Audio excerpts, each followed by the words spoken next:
Good morning mga kaasay. Morning orasa.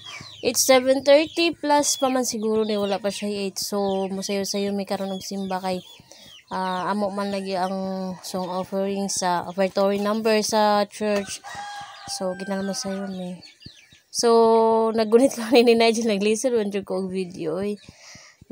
So dali naman lagi ning pagkuanan no. So nagkurog gyud na kusog gyud ang impak kanhi sa hangin. So bisan gani yung kalisod ba. Dili man lang gyud no sa atong kapobrehon. So ang nagkumpleto lang gyud sa katawo no kana ganing pagpangalagad sa Ginoo. Dili man gud tanan perpekto apan yung naningkamot ka gani nga makaserve ka kay Lord. So mao gyud na share akong salamat to sa Ginoo no kay ang blessings gyud naman gyud sa adlaw-adlaw yang gihatag.